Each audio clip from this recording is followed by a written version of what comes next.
Bom dia, pessoal! Ainda é novembro, o mês ainda não acabou, não. Ainda dá tempo de conversar sobre uma doença que só nesse ano ainda deve fazer quase 70 mil novas vítimas no Brasil. O câncer de próstata ele é o tumor mais masculino, mais frequente no homem. Conversar sobre esse câncer é não ter constrangimento de fazer o exame de toque retal e ficar tranquilo. Às vezes o problema é só um aumento do tamanho da próstata.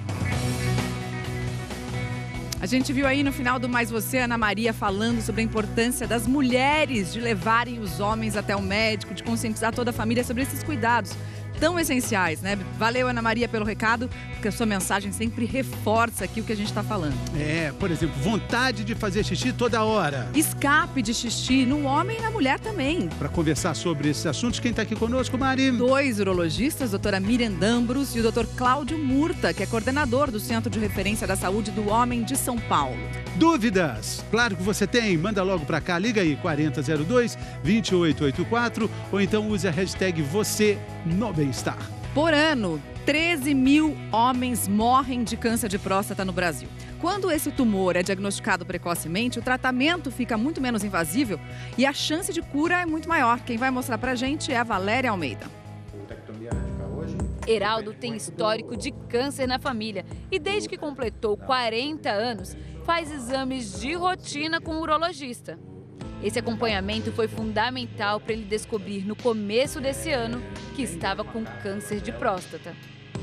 Foi detectado 2 pequenos nódulos. Foi tão precoce o diagnóstico que, se eu não me engano, o maior nódulo tinha 1 milímetro.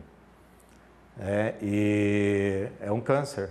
O câncer de próstata ele é o tumor mais masculino, mais frequente no homem. Ele é o tumor que mais mata o homem em tumores, fora tumores de pele e não melanoma. 1 a cada 6 homens que estão ao nosso redor, a partir de 50 anos, vão ter o câncer de próstata. O tumor atinge as células da próstata e, se não for combatido rapidamente, pode crescer e se espalhar pela região e outros órgãos. Nessa região da base esquerda tem uma área suspeita para câncer de próstata, ela vem branquinho, tecido normal, e fica enegrecido. Com diagnóstico precoce é possível tratar e curar o paciente. Tem 2 tratamentos clássicos do câncer de próstata localizado. É a radioterapia e a cirurgia. Ambos esses tratamentos, eles tratam a próstata como um todo. Eles tratam a região acometida pelo câncer e os demais tecidos prostáticos também. Tratam o órgão completo, de modo a evitar com que tenha recorrência desse câncer. Pode ser utilizado com melhor... Mas esses 2 tratamentos podem exigir a retirada da próstata e ter efeitos colaterais.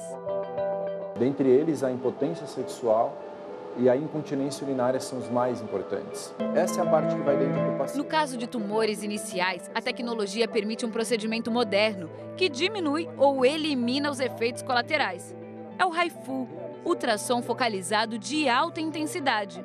Ele é feito apenas no local do tumor, preservando o restante da próstata. Agora, através de um ultrassom transretal, ela emite ondas de ultrassom de alta frequência e foca em um único ponto, aumentando a temperatura nesse local e matando as células.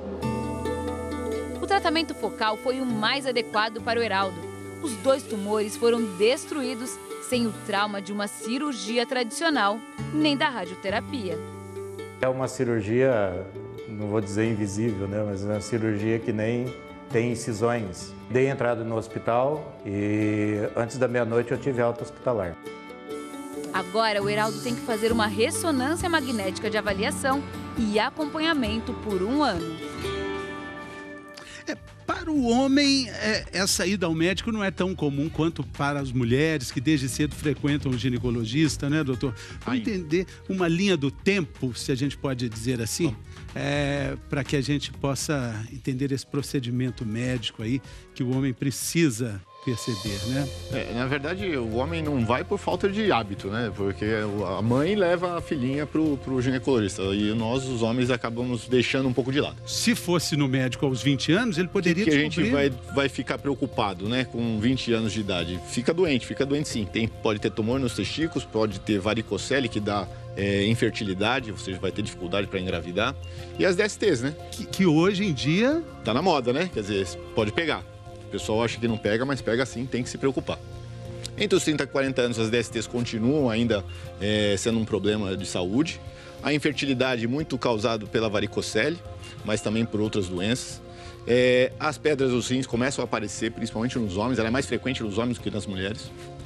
A partir dos 40 anos, novamente, vai aparecer aqui uma questão da disfunção sexual por conta das doenças aí cardiovasculares, né? Principalmente hipertensão, diabetes e o cigarro. E aqui aos 50, aí começa a crescer a próstata, existe um risco aí dos tumores e uma coisa mais nova que a gente tem visto, a queda do hormônio masculino da testosterona. Só vai piorando, doutor. A gente estava comentando, nada melhora, doutor? Não, o homem ganha sabedoria, experiência, isso acho que é importante também. A gente tem um comentário da internet para dar sequência aqui ao nosso programa, vamos ver. Eliandro, tenho 50 anos.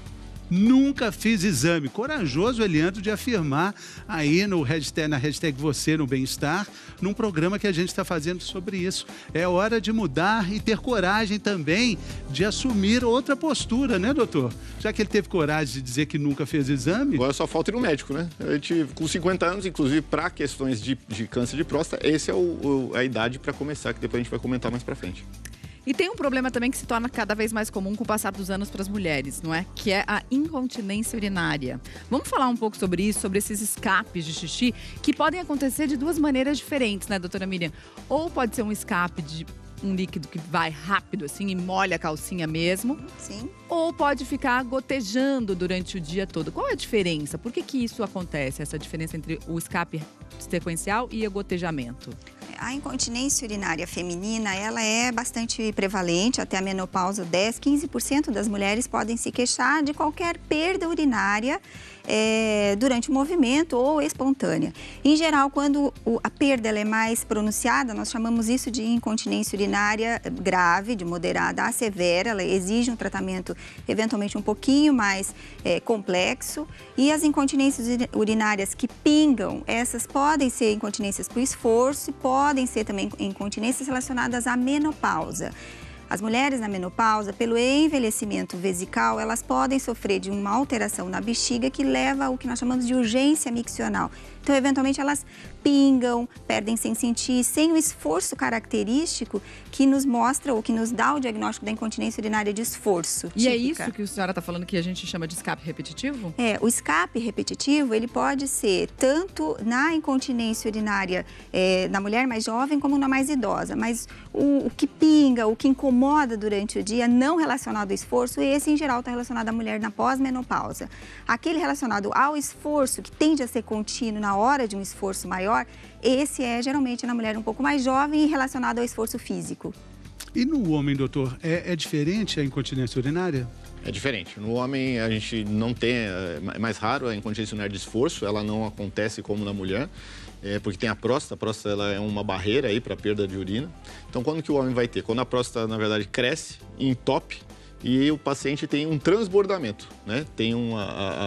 Enche tanta bexiga que começa a transbordar. Então, isso é uma das causas. A Mari fica pingando ou vai direto? Em geral, fica pingando quando o homem está transbordando, na verdade, né? E uma segunda causa é quando o paciente fez uma cirurgia que não foi bem sucedida e pode ficar perdendo urina depois da cirurgia. Tem uma dúvida do nosso auditório virtual, vamos dar uma olhada aqui. Olha só, pergunta da Viviane. Estou grávida de 7 meses, quando espirro tenho escape de xixi.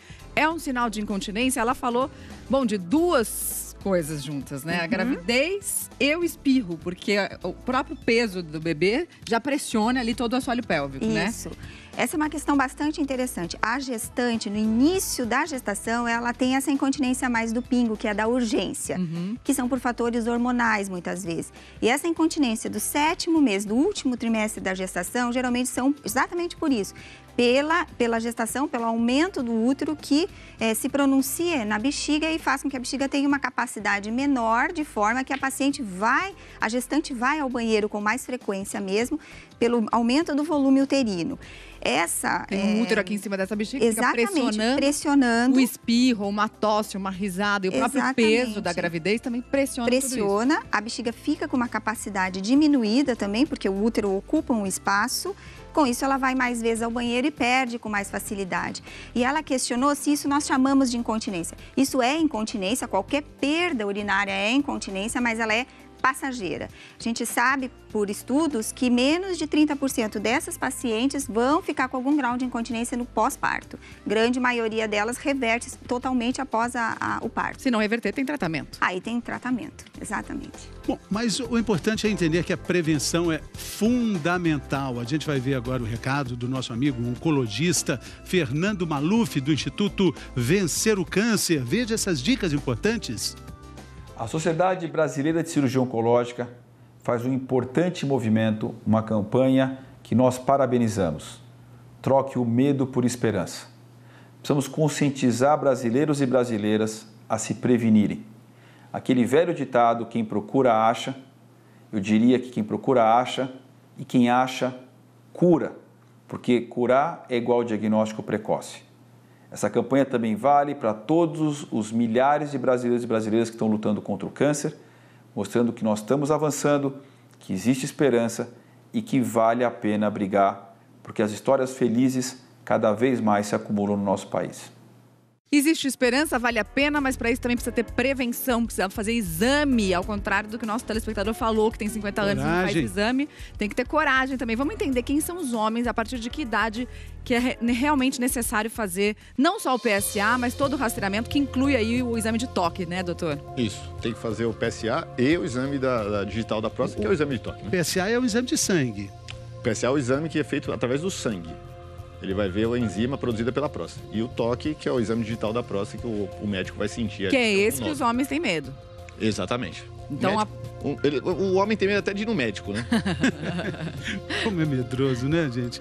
Aí, a partir dos 50 anos... A partir dos 50 anos, de uma forma geral, e a partir dos 45, para todos os pacientes que são negros, que tenham algum familiar acometido por câncer de próstata ou que tenham obesidade. São fatores de risco para câncer de próstata, então eles começam mais cedo a sua ida ao urologista. Pergunta da internet, vamos ver a Júlia Mendes. Só o PSA é suficiente para detectar o câncer de próstata? Meu marido tem preconceito com o exame de toque. Bem-vinda ao clube, Júlia Mendes. Ela faz parte de um clube imenso de mulheres que têm maridos com medo de fazer o exame. Isso ainda existe, infelizmente, esse preconceito existe. O PSA, ele pode fazer o diagnóstico do câncer de próstata, sim, mas até 20% dos homens vão ter um PSA normal e eles têm o câncer de próstata. Então, o exame digital da próstata, o toque retal, ele vai fazer diagnóstico nestes homens. É importante fazer o exame e só tem uma razão para não fazer, que é o preconceito. Eu acho isso que a gente já está, no ano de 2018, já tem que superar, tem que fazer o exame para se salvar. Agora, todo câncer descoberto terá que ser tratado com quimioterapia, com radioterapia, ou tem alguns tumores que podem ser só acompanhados? Isso é uma questão que na urologia tem ganhado cada vez mais aceitação. A gente sabe que o câncer de próstata ele pode ser subdividido em um câncer indolente, um câncer bonzinho, se é que a gente pode falar isso, um câncer de risco intermediário, um câncer de alto risco, um câncer mais agressivo. E naqueles cânceres que são mais bonzinhos, são indolentes, esse tipo de câncer a gente pode eventualmente apenas acompanhar o paciente. É claro que para isso precisa ser feito o diagnóstico no início, precisa ser feito o acompanhamento direitinho, precisa fazer os exames que precisam ser que o médico mandar, mas eventualmente o paciente não precisa tratar, não precisa fazer absolutamente nada, só os exames que o médico indicar. É tudo, às vezes a situação é bem mais simples do que a gente pensa, parece, né? Olha só essa dúvida da internet que chegou agora, da Brauna. Como evitar o câncer de próstata? Bom, o câncer de próstata ele é um câncer que tem algumas características da alimentação que podem, se você evitar alguns alimentos, pode diminuir o seu risco, né? Então, carne vermelha, gordura animal, são alguns alimentos que têm maior risco para câncer de próstata. Alguns alimentos também que já foram associados à redução do risco, como tomate, frutas, peixe também estão associados a um menor risco de câncer de próstata, além de hábitos saudáveis, né? Não fumar, atividade física, etc., também ajuda a diminuir o risco de câncer de próstata. Bom, a gente está falando aí de preconceito, estamos falando também de mudança de hábitos e esse também é o assunto do Bem Verão de hoje. Nosso consultor e psiquiatra Dr. Daniel Barros vai dar uma ajuda para os participantes do Bem Verão, que aliás está chegando à reta final, para ver se eles mudam hábitos antigos. Vamos ver o que eles estão custando a mudar? Vamos ver a reportagem.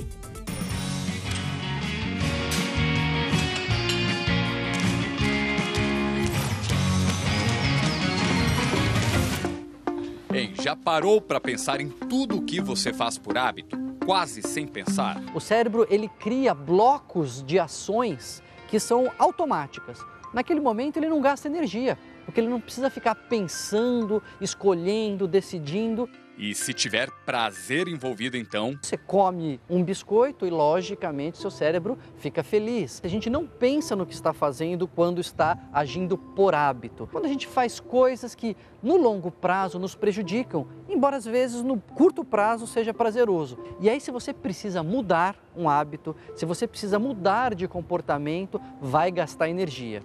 E bota energia nisso. No Bem Verão, o cérebro também malha, porque o desafio de todo dia é mudar os hábitos ruins.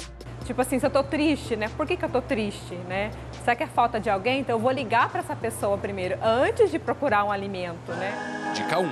Em vez de descontar as frustrações na comida, por exemplo, busque satisfação em outras atividades. Ansiosa, eu vou fazer algum exercício antes, tentar fazer alguma coisa nesse sentido antes de procurar o alimento. Quando o cérebro consegue aprender a colocar esse novo comportamento também num pacote automático que poupa energia, isso se torna um novo hábito. E para facilitar esse caminho, tem a dica 2 da mudança de hábito do Bem Verão. Em vez de ficar esperando a coragem aparecer para malhar sozinho, que tal se levantar, unir forças e fazer atividades em grupo? Bora? Bora! Foi! 1, 2, 3, 4. Tipo, hoje eu não tô bem, daí vem o grupo e te levanta, e te põe pra cima, e te levanta tua autoestima. Isso é muito importante. Eu acho que é porque você vê a força de vontade de cada um, né? Eu tenho a minha, e daí cada um deles tem a deles. Então, assim, a minha incentiva eles, e a deles incentiva eu a superar os meus limites. Então, quando a gente tem um grupo que está junto tentando mudar de hábito, é mais fácil, porque a gente reúne esforços, literalmente, e aí a gente pensa mais no que está fazendo. E a dica 3 está aqui, diga em alto e bom som. Eu vou mudar. Assuma esse compromisso com você e com as pessoas de quem você gosta. Se você faz promessas públicas, se você se compromete com alguém, ou se você coloca um propósito público, isso também ajuda.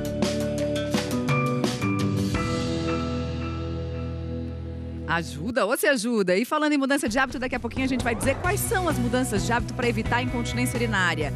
E mais, dor na hora de fazer xixi é sinal de infecção? Quais são os sintomas da infecção no homem e na mulher? Você tem cistite sempre? Por que isso acontece? A gente volta já já.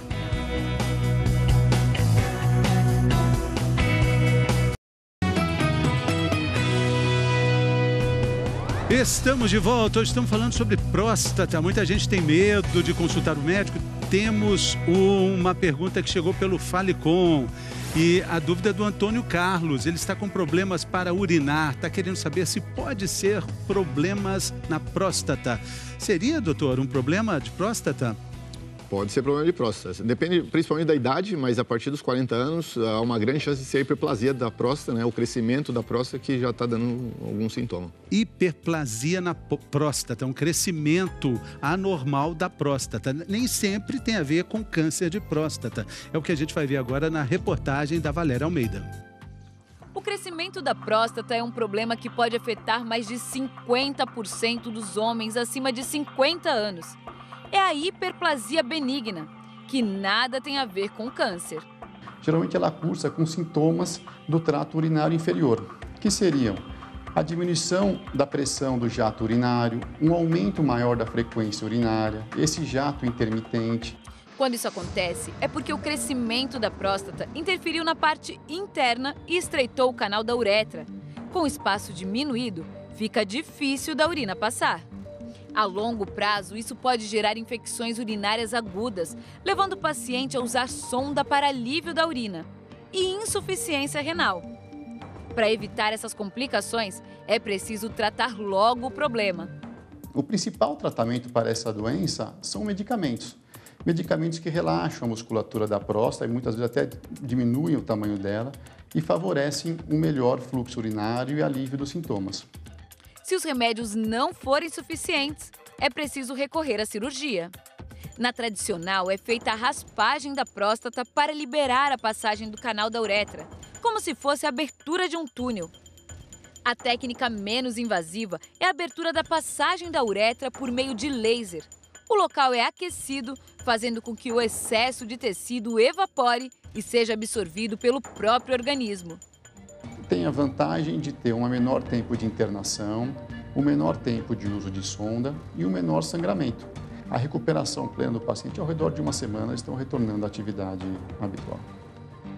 Essa última imagem, doutor, deixa todo mundo meio aflito. Mas aqui. o doutor acalmou. Estava tranquilo. Está anestesiado. Eu estava tranquilo. Que bom. Você estava anestesiado. Está anestesiado. Tem uma pergunta do nosso auditório virtual, vamos dar uma olhada aqui, ó, da Gildeone. Tem um amigo que está com um inchaço na próstata, isso pode ser um câncer? O inchaço na próstata pode ser um câncer, mas na verdade a maioria dos casos, quando um médico fala para o paciente, olha, sua próstata está grande, está crescida, em geral é o crescimento benigno da próstata. Que tamanho pode chegar? Normalmente a próstata tem tamanho de uma noz, é isso? Aproximadamente? Mais ou menos no tamanho de uma noz, né? Uma próstata de 20 gramas aproximadamente, fala em peso, né? E ela, com o passar da idade, vai crescendo. A partir dos 40 anos, todo homem vai crescer. Todo homem aos 40 anos já vai ter, por exemplo, uma próstata do tamanho de um pêssego? Não, vai crescer um pouquinho. Um pouquinho, tá. Aí alguns vão crescer mais, podendo chegar, né, até o tamanho de uma laranja. De uma laranja Bahia, como essa aqui? Exatamente. Quer dizer, se a gente comparar a laranja Bahia com a nossa aqui, botineira, pode ser? E aí, olha só, cresce demais. Com certeza. E é próprio tecido da próstata que cresce. São as células que vão se multiplicando e vão crescendo e a próstata vai ficar de um tamanho desse bem grande. E entope o canal. Doutora, e os tratamentos, a gente viu aí, o doutor também pode ajudar, remédios, a gente viu remédios que ajudam na musculatura da próstata e diminuem o tamanho? Tem os dois medicamentos, né? Tem a medicação para relaxar o músculo que tem ali em volta da próstata, então facilita a passagem da urina pelo meio dela. E tem medicamento para diminuir o tamanho dessas células, a quantidade dessas células e a próstata diminuir de tamanho. São, em geral, a primeira opção. Quando esses medicamentos não estão fazendo mais efeito, aí vai para a cirurgia, como foi mostrado. Ô, doutora, e quem tem próstata maior pode ter mais chance de ter infecção urinária? Sim, como mostrou na apresentação anterior, a próstata ela obstrui a evacuação normal da urina, então o ato de micção não é espontâneo, o paciente tem dificuldade, diminui o fluxo urinário, com isso fica resíduo, então o paciente urina e sempre fica um pouco de resíduo dentro da bexiga. Esse resíduo pode proporcionar infecção urinária de repetição. Porque o xixi fica parado ali, vai juntando bactéria e daí vai dar infecção. Exatamente. Para evitar a infecção urinária, homens e mulheres, há necessidade de ter uma fluidez no ato urinário. Então, urina e esvazia completamente a bexiga toda vez que urina. Ficando resíduo, há a chance da infecção, que, aliás, no homem é uma das principais causas de infecção urinária, é o crescimento benigno da próstata, levando esse resíduo. E na mulher, o que causa tanta infecção? A gente está vendo aqui que a bexiga da mulher, se a gente comparar esses dois sistemas urinários que a gente colocou, fica um pouco mais baixa. Isso. A mulher, ela tem o canal urinário, o canal vaginal e o canal anal muito próximos anatomicamente. 90% das infecções urinárias da mulher vêm por germes, por bactérias que vêm do canal anal na hora da evacuação. Como fica uma situação anatômica muito próxima, esse germe que sai do canal anal vem no canal vaginal e ascende pela uretra, que é curta, que tem no máximo 5 centímetros e que está muito próximo do canal vaginal. Com isso, a ascensão da bactéria para a bexiga é muito mais fácil. No homem, o canal anal está longe, tem que ascender por todo o canal uretral, o pênis, que é longo, então fica muito mais difícil a infecção urinária. Então, a causa principal da infecção urinária na mulher é a anatômica, de fato. Ela tem o aparato aí anal, vaginal e uretral muito próximo um do outro. E como identificar? Quais são os sintomas?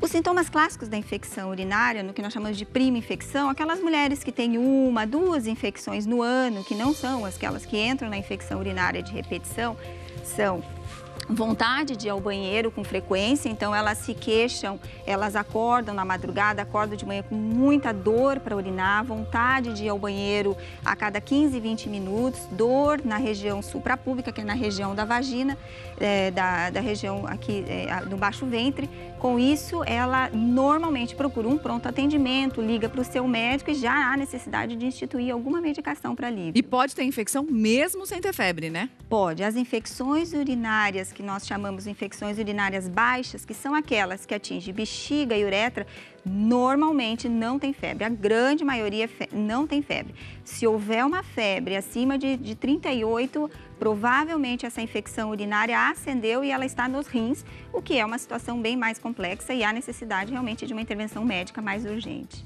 Bom, a gente tem uma dúvida, vamos ver quem está falando conosco. Leonardo, existe alguma possibilidade de criança ter câncer de próstata? Vamos responder isso, Leonardo, daqui a pouco, depois do intervalo. A gente volta logo, rapidinho.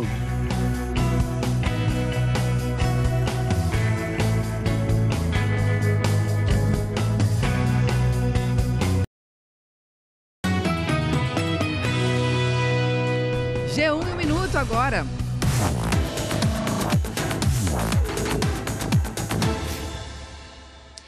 Olá pessoal, um relatório de organizações de combate à tortura comparou a penitenciária de Al-Qassuz, no Rio Grande do Norte, a um presídio no Iraque, que foi alvo de um escândalo internacional. O documento divulgado hoje aponta que os presos em Al-Qassuz são vítimas de violência física e psicológica, parecido com os abusos sofridos por presos iraquianos. São relatos desde humilhação, constrangimento de visitantes grávidas, até espancamento dos detentos. O presídio de Al-Qassuz foi palco de um massacre em janeiro de 2017, em que 26 presos foram mortos. E o Supremo Tribunal Federal deve retomar hoje o julgamento sobre o indulto natalino editado pelo presidente Michel Temer no ano passado. A principal crítica é que esse indulto beneficiaria com o perdão da pena condenados por crimes de corrupção. E o G1 conversou com um especialista sobre o acordo entre governo e indústrias para reduzir os níveis de açúcar nos alimentos. Entre as metas estão reduzir o açúcar no refrigerante, nos néctares, que são sucos de caixinha, e biscoitos sem recheio, por exemplo. Para os especialistas, a medida é um avanço, mas ainda não é o suficiente. Mário Fê. Nem por isso a vida vai deixar de ser doce, né, Cauê? Vamos torcer para que dê tudo que certo. Que seja doce e saudável a vida. Exatamente. Claro. Saúde. Valeu, Cauê. Muito obrigado. Bom trabalho para você, tchau. Tá? Até mais. De bom. Bom, tinha aquela pergunta antes do intervalo. Lembra? O Leonardo mandou pra gente. Existe alguma possibilidade de criança ter câncer de próstata?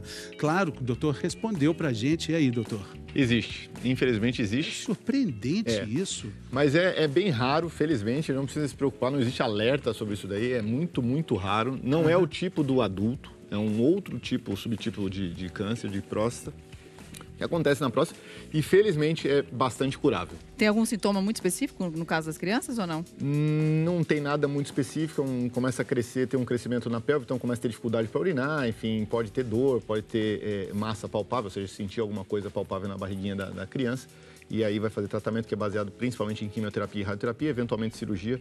É curável, curável e bem raro. Bem raro, Leonardo. Muito raro. Tem mais dúvida? Vamos ver aqui a pergunta agora de quem é. Andressa, meu filho tem 15 anos, está com um nódulo no testículo direito. Estou muito preocupada. É normal? Não. Todo nódulo no testículo tem que ser investigado. 15 anos é uma idade que pode ser, na maioria das vezes a gente sempre pensa numa doença benigna. A varicocele é algo bastante frequente nessa idade. Ele está na puberdade, está na adolescência, e aí a varicocele pode aparecer, que são varizes no testículo. Então, há necessidade de procurar um urologista. O diagnóstico diferencial é entre varicocele, alguns aumentos de volumes por uma infecção ou também tumor de testículo, mas normalmente as doenças são benignas, realmente. A doença maligna ela é bem mais rara. Doutor, vamos falar de hábitos saudáveis que as mulheres podem ter para evitar a incontinência urinária. Isso é ótimo. Existem vários estudos e tem um deles que eu gosto muito, que eu falo para todas as pacientes.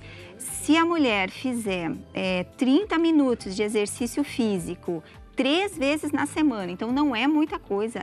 Ela diminui a chance e diminui, se presente a incontinência urinária também, em até 30% a 35% a chance de desenvolver uma incontinência se ela for um grupo de risco, por exemplo, obesa, vários filhos, tabagista, e também se presente a incontinência urinária, ela consegue reduzir os sintomas. Então são 3 vezes na semana, 30 minutos. 30 minutos. Sobe escada. Exatamente. Né? Ao invés do elevador, a escada, né? Deixa o carro mais longe, vai ao supermercado a pé. Eu acho 3 vezes muito... por semana, fácil. Fácil. É ótimo. E a obesidade é um ponto importante, tanto nas neoplasias, nos cânceres, de uma maneira geral, e aí na incontinência urinária é extremamente importante. Se a mulher chegar ao consultório com a queixa da incontinência urinária e ela baixar 1, 2, 3 quilos, ela já vai notar a diferença. Fácil demais. É muito pouca coisa também. Tão fácil quanto visitar o consultório. Novembro pode acabar, mas a prevenção não acaba. Muito obrigado, doutores. Muito obrigado pela coragem que vocês passaram aqui, que deve ter influenciado milhões de lares. Muito obrigado, tá? Obrigada. Boa sorte. Tá tudo lá no Globoplay, se você perdeu alguma coisa, e não perca o encontro, porque Fátima Bernardes está de volta. A gente se encontra de novo amanhã. Se cuida e até lá.